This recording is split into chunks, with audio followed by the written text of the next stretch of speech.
Shalom saudara, pernah lihat gak pohon durian berbuah mangga atau pohon jeruk berbuah apel?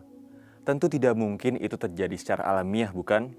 Nah, Yesus pernah menjelaskan kepada orang banyak kalau tidak mungkin pohon yang baik itu menghasilkan buah yang tidak baik, ataupun pohon yang tidak baik itu menghasilkan buah yang baik.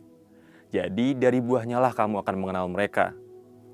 Karena itu, sebagai orang percaya, sangat penting untuk kita memastikan keselamatan kita menghasilkan buah-buah pertobatan. Karena itu, di dalam Voice of Pentecost kali ini, kita akan membahas mengenai person and purpose. Sedih sekali kalau kita mendengar kabar mengenai hamba-hamba Tuhan yang berjatuhan di dalam ladang pelayanan, dalam area kekudusan, moral, dan kehidupannya yang ternyata tidak sesuai dengan pemberian firman. Padahal, ini bukanlah kehendak yang Allah minta bagi setiap orang percaya. Yesus berkata di dalam Matius 7 ayat 22-23, di mana pada hari-hari terakhir akan banyak orang berseru, memanggil namanya, menunjukkan karunia bernubuat, mengusir setan, dan banyak mengadakan mukjizat. Tetapi nyatanya Yesus tidak mengenal mereka. Wah, rupanya banyak melakukan pelayanan tidak menjamin kita dikenal oleh Tuhan Yesus.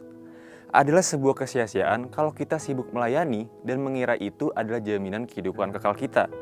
Terlebih penting adalah agar diri kita dikenal oleh Yesus sebagai anak-anaknya dan hamba-hambanya yang baik dan setia.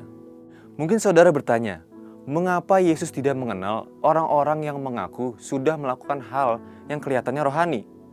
Ada beberapa jawaban. Yang pertama, karena pelayanan yang menggunakan karunia rohani adalah pemberian atau anugerah semata dari Tuhan. Tetapi karunia rohani ini perlu ditampung di dalam kapasitas yang benar. Karunia yang Roh Kudus berikan diperuntukkan untuk kepentingan pelayanan di tubuh Kristus. Kapasitas untuk menampung karunia ini bisa disebut sebagai buah roh.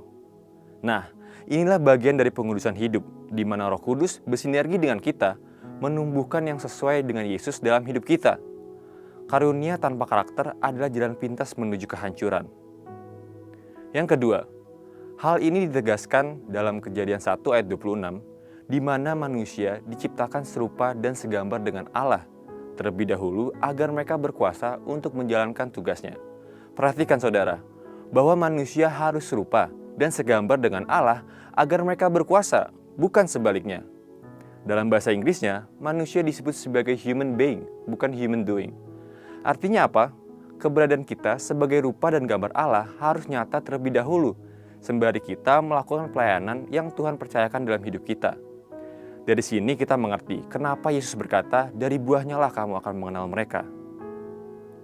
Lantas, kalau kita mendengar ada orang-orang di dalam pelayanan, khususnya hamba Tuhan, yang jatuh dalam dosa, apa yang harus kita lakukan?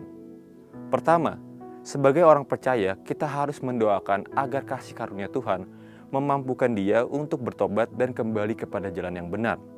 Kita sebagai orang percaya mungkin bereaksi dengan menyatakan kekecewaan kita dan mungkin bisa mundur dari pelayanan.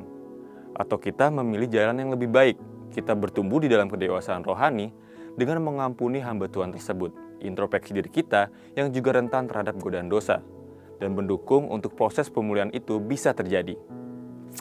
Terkadang gereja terjebak dalam menghakimi tanpa kasih.